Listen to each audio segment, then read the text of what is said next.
Hey guys, welcome back to Can You Handle It? Today I have my cousin. Hi, I'm Nikki. And we are talking about my uncle and her dad he was an alcoholic and he unfortunately passed away 2014. And so yeah, we're going to jump into that right quickly and do questions on this. So, he's always been an alcoholic, wasn't he? Always. Do you know when it started? Started when... He was like, what, 13 or some shit? When they started drinking? He was really young. I'm wanting to say, around between 13 and 15. Does anybody know why? Or it's just like partying? Well, a lot of it had to do with like the environment that he grew up in, and then like his mom was an alcoholic, And grandpa. dad was an alcoholic, and he always saw it. And then when they died, it just, they died when he was young. It got a lot worse. And it got a lot worse. Because that's what he said before he died. He wanted to be with his mama. Mm-hmm. Yep. And that he was just ready to be with his mom. Yeah. How old was he when he got cirrhosis of the liver? When he was first diagnosed, he was in his early to mid 40s. I'm not 100% sure. What year was that? He was 51 when he died, and that was in 2014. So, I don't know. It was a struggle. It was a bad struggle. And then he was on crack on top of that. Yeah. And then... My dad had a bad crack habit. So, but he made his mind up and he was ready to leave. He did not want to be here. He definitely made it a suicide mission for a while. So he wasn't really sad or mad. I wouldn't really say it was like a suicide mission. It was more... He just didn't care. He was just tired. Yeah. He just didn't care. He had, all the demons that he said that he was fighting, and he just didn't know how else to drown them out. And so drinking and crack and whatever else he could get his hands on. And that's the devil on its own. I know. A couple years before that, when he was at the hospital, did he almost die? Or they said he was? They gave him 6 months to a year to live. Okay. And it was like, what, 3 years, 2 years? No, it was like years later. Was it? It's like 5 or 6 years. Was it really? We were both... Oh, we were working at Sonic. We were both working at Sonic at that time, at the one on Spring Garden. And, getting the call and having to rush to the hospital. And, right, I remember that.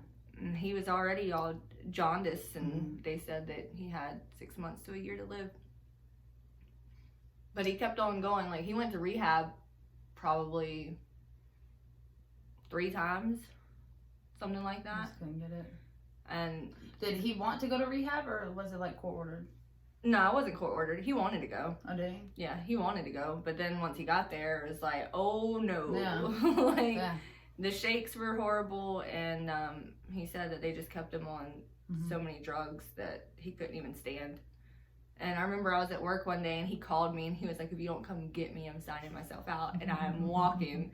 And I was like, Dad, you need to stay. And he was like, no, come get me, or I'm walking. You can pick me up on 311. I was like, oh my God, Dad, I'm on the way. I had to leave work to go get Dad from rehab.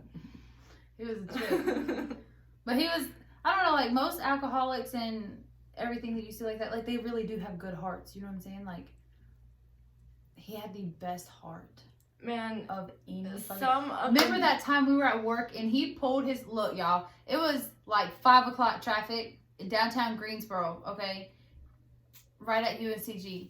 And damn, remember he pulled his truck across, like blocked the street off so we could walk across to go to the bar. Do you remember this? So we could and he brought his get to the bar. My dad, he was the coolest, and he was the sweetest. Like there was absolutely nothing that he wouldn't do for us, or for anyone that he cared about, for that matter. He cussed you out quick, though. I don't know why the hell you keep me doing this, but here, okay. like I was Daddy's girl, and this is his pumpkin right here. Yeah. Like anything that we wanted, we got it if he had it. His anger. Because he did have anger problems when he was... When he was drunk and, like, gone, if something, like... Like, blackout drunk. If something really made him mad, yeah, he'd get violent. He would go to somebody's tail quick. Or a wall. Or a wall. It didn't matter, really, you know? He was just like, it's there. I'm going to hurt it. And hurt myself trying to hurt. The couple days before hospice came to the house, he went to... How many days was he in the hospital? Because it was at your birthday. He said he was going to make it through your birthday. And then he was going to let go. He was in the hospital for maybe a week before he came home with hospice. I'm not 100% sure. All of that time period is just like... It's just like you know? But... I remember he was in there, and the doctors, they basically said, you know, this is it. Like, the liver is the one organ that can repair itself. But my dad had already done so much damage to his liver that it was well beyond repair. They were surprised that it was even functioning at the rate that it was functioning at when he was there, considering how long he had cirrhosis. But, yeah, he was in the hospital for a little while, and then they started talking about bringing hospice in, and it was the day before my 26th birthday. How old am I now? I'm 31 now. 2014. So he was... My 24th birthday? No, it was 2014. I was pregnant with G. Yeah, that was 6 years ago.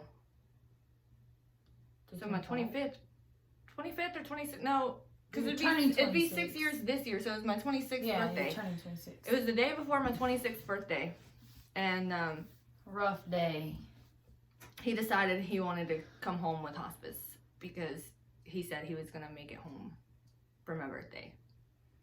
And I talked to you that night. Yeah, we talked that night. And he was like, he's doing fine right now. And then it was like 4 o'clock in the morning. You got called. He was like, you need to go over here right now. It was 3:30 in the morning when I got woke up, because I had worked on my birthday. I had worked like 15 hours, and I got home. It was a little before midnight, or right at midnight, and I got cake and everything, and I got to sit and celebrate my birthday with my dad, and he told me happy birthday, and he stayed up. He didn't stay up long. He was like in and out of it. He wasn't on drugs. Like, I mean, he had drugs for the pain, but he wasn't all doped up. He had already been asleep for a while and then had time to like run through his system and all of that. So yeah, he was mostly coherent, and but yeah, he was up for a little while, and he celebrated with me, and then I was dog tired, so I was like, okay, well, I'm going to bed. And I was asleep maybe 2.5 hours, and my mom woke me up, and she was like, he's bleeding out, you need to get up, you need to call everybody, like, he's going. And so I called you. Because was he coughing and it was bleeding? Yeah. And he was a free bleeder too, because of the alcohol and how thin, you know, alcohol thins your blood, and then the other drugs that he was on, and he had hepatitis C? Let's see, what was it B? B? C? A, B, C? One of the alphabets. Yeah. He had hepatitis something. And, but yeah, he was bleeding out. And so I called you. You were the first person I called. And then I called Jasmine. And then I called other people. I don't even remember who all I called. I know y'all called some people. We had family coming in from Tennessee. Like, took me 11 minutes to get there. Yeah, you flew. On like You flew. a 27-minute drive. Yeah. I was gone. We don't play. I was pregnant. Man, my belly was like, go. He was helping me kick the gas pedal. Yep. But when it came to Daddy, you know, we were there. Yeah. And Most definitely.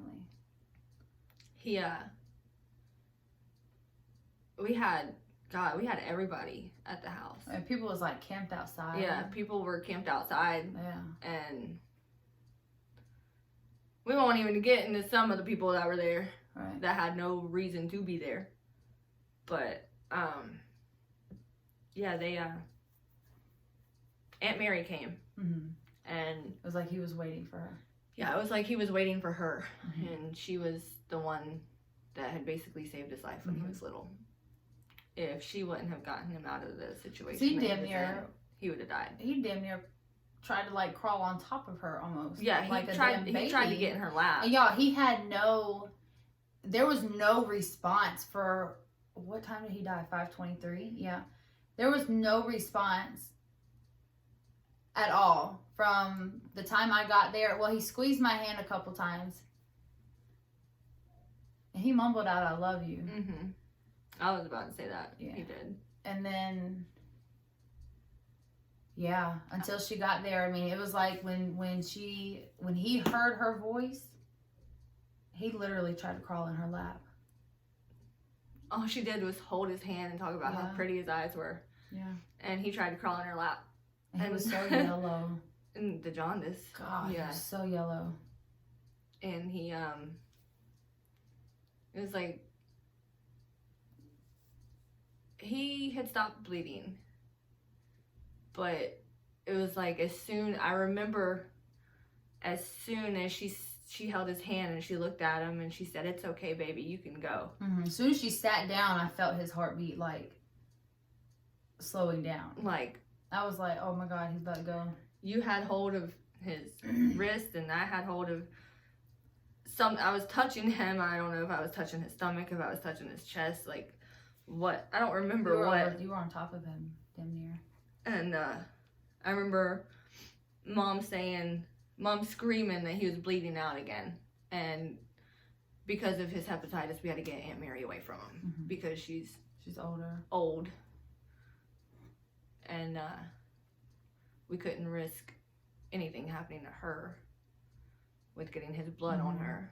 So we had to, like, not shove her out of the way, but we had to quickly move her outside. Yeah. And then you were on the floor holding his hand, and I was right beside you. I was holding your hand, and we were beside the bed. And you didn't even tell me, like, you couldn't even tell me that he had died already. No, like, it was hard, because I'm sitting there holding his hand, and I'm feeling his wrist, and I'm like, when's the next heartbeat coming? You know what I'm saying? And I looked at the time, it was 5:23. And I'm just holding your hand, and I'm just touching him, and I'm like, I can't even keep track of, like, what's going on. I can't, you know, that's my dad. You know, I can't, like, nothing in my brain is functioning properly. And I remember just looking at you, and you start crying. And so I start crying because I know Dad's gone. And yeah. So, I remember just laying on top of him, just throwing myself over his chest and just telling him that I love him. But, you know, I remember being so mad. I was so mad at him because I'm like, how could you leave us? Like, you had a choice in this. You didn't have to continue doing this. But I guess I get it. You know? He just wanted to be with his mama. Because that's all he ever talked about when he got really drunk, or when he was saying, you know, like, I'm ready to go, I just want to be my mama. Yeah. He just missed his mom. Yeah. And then even at his service, at his memorial, I mean, what was the song he requested we play? Ozzy Osbourne's Mama, I'm Coming Home. And we played it. And we all cried. Yeah. And then what was it, the next 2 days later? A couple days later, I found out I was pregnant with a boy. And then he was born at 5:23 p.m.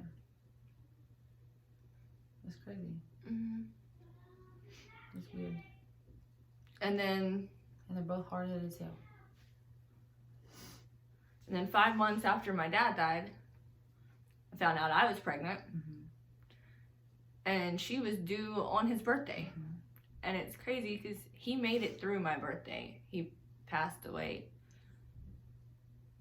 the day after my birthday. Yeah. Because he even said, he was like, I'm going to hold on until after your birthday. I'm going to make it through your birthday. Yeah. And he did. He did. And then he let go the next day. I guess he couldn't hang on no more. I remember him telling the doctors and mom, he was like, I just got to be home for my daughter's birthday. Mm-hmm. Got to be home for her birthday. We always made a big deal of my birthday. I was the princess. Yeah. You know, it was whatever I wanted, Daddy got me. Every year for Valentine's, he got me something for Valentine's Day. My birthday was always a bottle of Crown Royal. Or we'd go out to the bar and shoot pool or something. But yeah, alcoholism, crack cocaine, man, it destroys lives. And it don't help the people that are around you. You know what I'm saying? Like trying to help you deal with it, because it's not an easy drug to deal with. Like neither one of those are easy, because not at all. Like shuts you out from love, from like it puts like the biggest guard on your heart where you can't even fucking care. Oh yeah, it's like it doesn't just hurt you and your body, it hurts and affects everyone around you and everything around you, especially the ones that care for you the most. Like here I am, 26 years old, just lost my dad, my younger brother 22, my older brother 30. Now here we are without a dad. I got my dad. Yeah, we got your dad. Yeah. Yeah, we still got Papa Stevie. Yeah, but we can share. Always. Yeah. Like we all have kids, but you never really met. Yeah. Like my oldest daughter was 2 when he died, and I remember after we got his the proof of his obituary and everything, and we went and picked everything up from the funeral home. Every night before bed, my daughter would say that she needed to tell Papa good night. And she'd kiss his urn, and she'd hold his obituary with his picture on it, and she'd kiss that. And then she'd put the obit piece back on his urn, and she'd say, "Night, night, Papa, I love you." And she'd be like, "Papa's an angel? Papa's an angel now?" So, Let's see. she still talks about him, but she doesn't remember him. Yeah. It's sad. It's sad. Like, he was loved by everyone. A lot of people. I don't think, who didn't like him? Everyone loved my dad. I don't think anybody didn't like him. Everyone loved my dad. My dad was just one of those people that... My neighbors probably didn't like him because him and Sean were streaking down the street. Oh, God. He was always naked, though. He never had clothes on. My dad never had clothes on. He hated clothes. He had underwear and socks. Underwear and socks, or underwear, socks, and work boots. Yeah. Like, the dog would get out the house and he'd go running up the street chasing the daggone dog with work boots and underwear on. Like, his work boots wouldn't even be tied either. He's got this big old beer belly. He's probably got his 40 in his hand. Like, he was so funny. We lost a good one. Like, we have to laugh and joke about it and all that good stuff. Or we'll cry. Yeah. Like, there is no in between. But, yeah, that's part of the reason why I don't really drink that much. Because I saw everything. I saw how it consumed his life. And, you know, what I don't understand, and I'm not against this, I'm not bashing it or anything like that. I mean, I don't get how weed was illegal, and it's still illegal in parts of the country, but alcohol is fully fine. Right. Like, how many people do you know have died by smoking weed? Unless it was like some freaking accident. Unless it was laced with something or something or if like you that. have like a slow heartbeat already and then you smoke. I don't even Well, I mean, that's your stupidity. Right. You shouldn't be smoking then. But then you I mean, get the hyper weed though. But I mean, like, alcohol, that alters your state of mind, Yeah. you know, that, like, I mean, you smoke weed, what Cat Williams say? Side effects of smoking weed is happy, hungry, sleepy. Side effects of drinking, the list goes on and on and on. Yeah. And on and on and on. And I don't think it people, kills you. Yeah, I don't think people realize, like, especially like when you're younger, like when we were younger, we never realized the effect that it had on us. You know what I'm saying? Like, we never drank and drove, but if we would have, we probably would have killed somebody, to be very honest with you. Oh, yeah. I'm sure. Oh, yeah. And not even have known, like, oh shit, what did I do? Like, I mean, our family, we come from a long line of alcohol. Everybody's an alcoholic. We lost grandparents, both grandparents on my dad, her mom's side, from alcoholism. And my dad, I lost one of my dad's best friends. I lost actually two of my dad's best friends to cirrhosis. And one of my other friends was just killed a couple years ago by a drunk driver, you know, traveling down the wrong end of the highway, like head-on collision. And, you know, I would say don't drink, but I mean, I still drink occasionally. But just stay at home. I stay home though. Yeah. Or if I'm at a friend's house, I stay at the friend's house. Like, and if you're at my house and you're drinking, guess what? You're not leaving because you're hiding your keys. You're not going to endanger your life or anyone else's life. Like, what if they... And majority of the time when people do drink and drive and they get in an accident, they live. They live and they kill somebody. Do you think that's probably fucking adrenaline? Like, probably. Or, like, the reason... Like, okay, when my friend was killed a couple years ago in a drunk driving accident, they said that the reason that the woman lived was because she was so drunk. She was so drunk. She just went with it. She didn't know what was happening. She didn't brace for anything, nothing like that. Oh, yeah, she's in prison. No, she's in prison. She got charged with murder. Oh, that's right. Yeah. Because it wasn't the her one first like 2-3 offense. years ago, right? Yeah. Okay. It wasn't her first offense. She was, oh, yeah, she's... Oh, I'm thinking of James's friend that... Remember the one that got hit on the head on? Him and his girlfriend? Or him and his wife? I forgot his name. I don't know. Anyway. But yeah. So yeah, the effects of alcohol are definitely dangerous. I'd rather wear mine than drink it. So. I guess this video was more of a like a kind of like a little bit, a little bit awareness, but more so a walk down memory lane. Yeah. But. Well, no, it could be, you know, how it affects family members. You know, because it's detrimental to the family. Yeah, it's like, horrible. Can't tell you how many times mom would be at work and we'd be left alone, or how many times her mom had to come get us from a crack house. Yeah. Or. Which we thank you for that. Yeah, thank you, Bam Bam. I won't put your real name out there, but love you, Bam Bam. Thank you. But, yeah, it's alcohol and addiction and all of that. It's very real and it'll kill you. And it'll damn near kill those around you. Because then once you're gone, I mean, hell, you don't have to fight it anymore. You don't have to, you know, you don't have to worry about anything. And then we're left here like, why? Why? Right. Why would you leave me? Why would you make that choice? If you're drinking and driving, why would you make that choice? Why would you?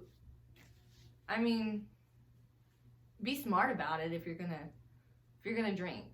You know, drink in moderation and make sure that wherever you're drinking is where you're staying, or either you have a safe ride to wherever you're going. Budget your alcohol. Budget your alcohol. Budget your alcohol. And don't do drugs. When your limit Don't is. do drugs. Don't do drugs, kids. Drugs People, are bad, okay? Adults. Like, yeah. All right, guys. Well, that is all for tonight. And we will be coming back with some other stuff coming up very soon. So, this wasn't an alcohol recovery story. This was how it affects family members. And it's a very, like you said, detrimental effect. So, just help who you can. You can't help everybody. If they don't want help. Yeah, you can't help those that don't want it. Yeah, if they don't want help, just get them what they need.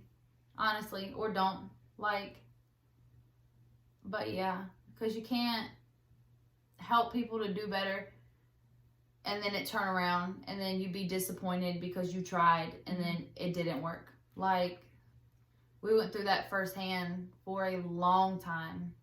And we tried to get him to do the right thing. And he did the right thing for the most part, but it just went back to the same thing. He didn't. He's too far gone by the time he tried. He didn't want to be here. So, yeah. But yeah. So we hope you guys enjoyed our video, and we will see you guys soon. Bye.